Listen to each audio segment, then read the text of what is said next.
audio jungle.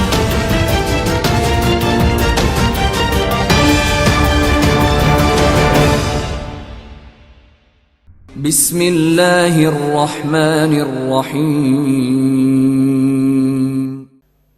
जो उन्होंने बताई है तारीख जो है कि औरंगजेब के बाद 6 बादशाह 13 साल में खत्म हो गए। अपने तारीख के सबक जो हैं इनको सुनाए, हमें ना सुनाए, खुदा का वास्ता।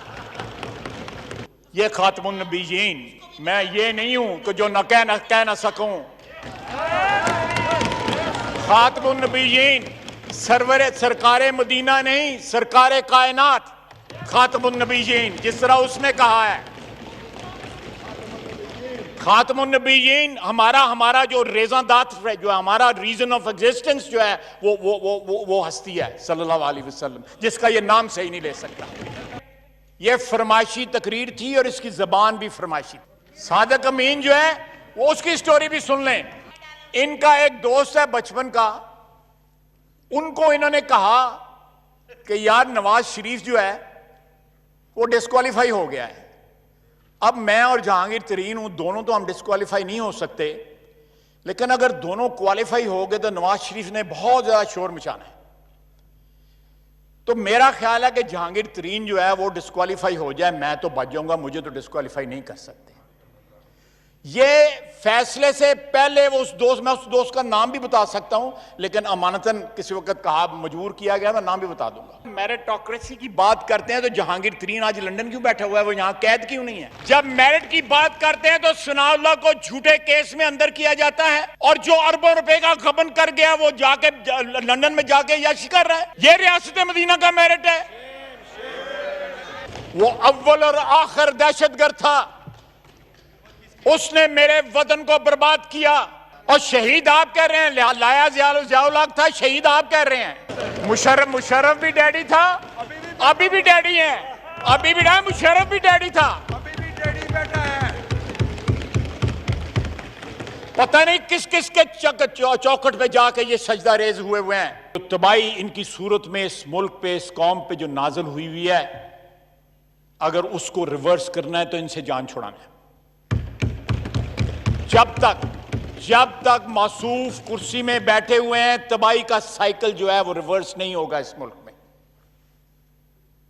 ये तबाही की अलामत, मईशत की तबाही, सेहत की तबाही, फॉरेन पॉलिसी की तबाही। और कश्मीरी रो रहे हैं, और आपने 182-86 जिस तरह बिलावल भुट्टो साहब कह रहे थे, उनको वोट दिलवा दिए। और फिर कहते हैं क्या क़यामत आ गई अगर वो सिक्योरिटी काउंसिल का गैर मुस्तकिल मेंबर बनना कोई बड़ी बात नहीं है, लेकिन 192 में 184 वोट लेना बहुत बड़ी बात है। हमारे तमाम सो कॉल्ड ब्रादर मुल्क जो है, उन्होंने अललान जो है उनको वोट दिया, इंडिया को वोट दिया। Face the reality, head on face the reality, चाहे वो फॉरेन पॉलिसी हो या पब्लिक हेल्थ हो या इकोनॉमी हो, एवरीथिंग इज एलिंग एंड कोलैप्सिंग।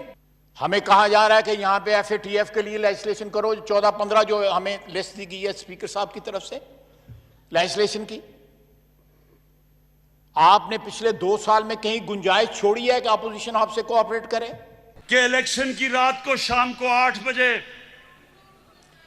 रंगबाज ख्वाजा टेलीफोन कर रहा है जनरल बाजवा को, जनरल साहब मैं इलेक्शन हार रहा हूं, मेरी मदद करें। ख्वाजा आसिफ साहब एक कंपनी थी दुबई की जिसमें वो नौकरी करते रहे, and he was defence and foreign minister of Pakistan, और उन्होंने ये आर्टिकल 6 की खिलाफ वर्जी की है। वजीर दिफा थे, लेकिन उसके लिए एविडेंस हमें चाहिए होता है। नहीं, एविडेंस था क्या? अवेलेबल एविडेंस क्या था? कुछ भी नहीं।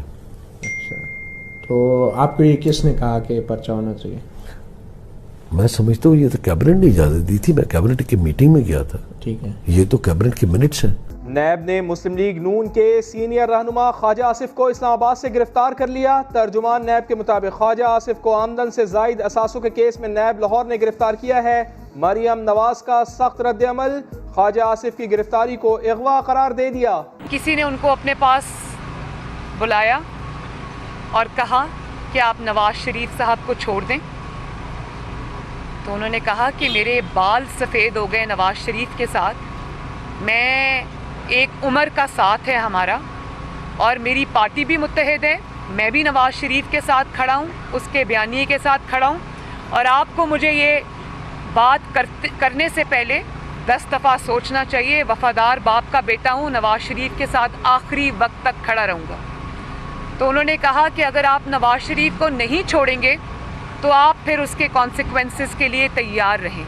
ये बात मुझे ख़ुद ख्वाजा आसिफ कहा कि ना सिर्फ ये कि मैं कॉन्सिक्वेंसेस के लिए तैयार हूँ, आपने जो करना है मेरे ख़िलाफ़ करें, मैं नवाज़ शरीफ को नहीं छोड़ूंगा। और ये भी कहा कि आप नवाज़ शरीफ के बयानिए से इख्तलाफ कर लें और कहें कि मुझे नवाज़ शरीफ के बयानिए से इख्तलाफ है, तो उसके बाद आपके केसेस, ये मैं हल्फन बात कर रही हूँ, उन्होंने कहा कि आपके केसेस 15-20 दिन के अंदर अंदर ख़त्म हो जाएंगे। उन्होंने कहा आपने मेरे केसेस चलाने हैं तो चलाएं, आपने मुझे जो सज़ा देनी है दें, मुझे अरेस्ट करना है अरेस्ट करें, लेकिन मैं नवाज़ शरीफ के ना बयानिए से पीछे हटूँगा ना नवाज़ शरीफ का साथ जोड़ूँगा। और आज आपने देख लिया, चंद दिनों बाद अगवा कर लिया गया। ये गिरफ्तारी नहीं है, ये अगवा है। और तरीक़ा वारदात वो है जो ये पहले से इस्तेमाल करते आए हैं, जो सुप्रीम कोर्ट भी कह चुका है, हाई कोर्ट्स भी कह चुके हैं कि ये नैब जो है ये सियासी इंजीनियरिंग का इदारा है और इसको सियासी जोड़ तोड़ के लिए और अपने मुखालिफिन को प्रेशराइज़ करने के लिए इस्तेमाल किया जाता है। तो ये वही आज उन्होंने दोबारा बात सच साबित कर दी है। अस्सलाम वालेकुम सर, मेरे साहब से 2 मिनट चाहिए सर। सर आज ख्वाजा आसिफ साहब को भी गिरफ्तार कर लिया गया इस्लामाबाद में। जी, क्यों किया है गिरफ्तार? सर वो गालिबन आज PML का इजलास था, उसमें शिरकत के लिए जा रहे थे। आमदन से ज़्यादा सासों का वो कह रहे हैं कि केस इनको बनाया जा रहा है। मेरे ख्याल ये अपने अंजाम को करीब ला रहे हैं और आमदन से ज़्यादा असासे, ये क्या अपना ड्रामा है। इस मेरा ख्याल इससे बड़ा कोई ड्रामा जो है ना वो हमने कभी ज़िंदगी में नहीं देखा। आमदन से ज़्यादा असासे, ये क्या केस है, ये क्या अपना एहतसाब है।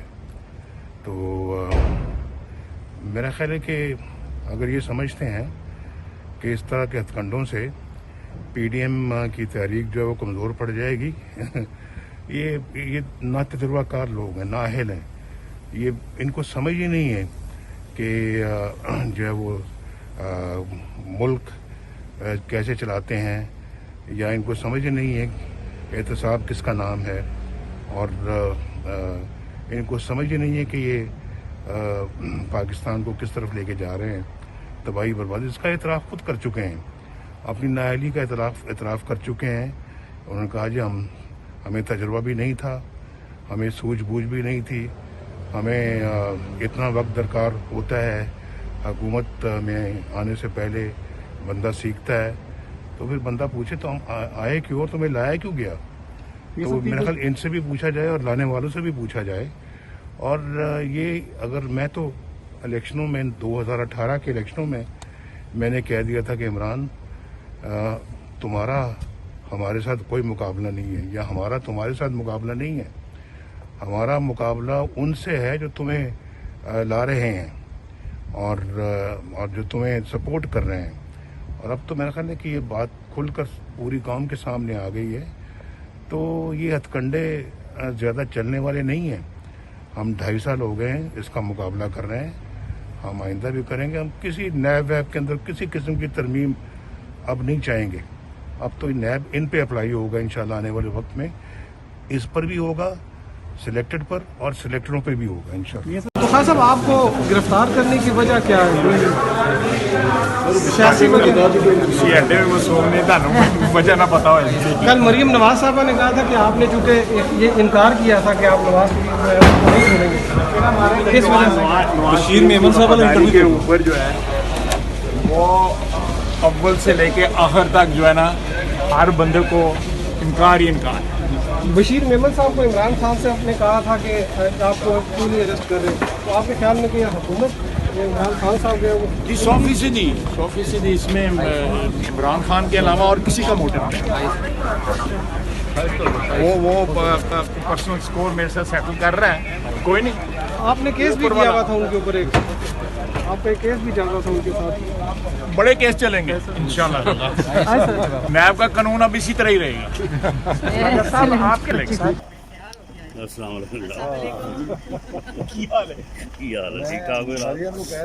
मेरा टेस्ट है कि खाजा साहब ने मफलर लाया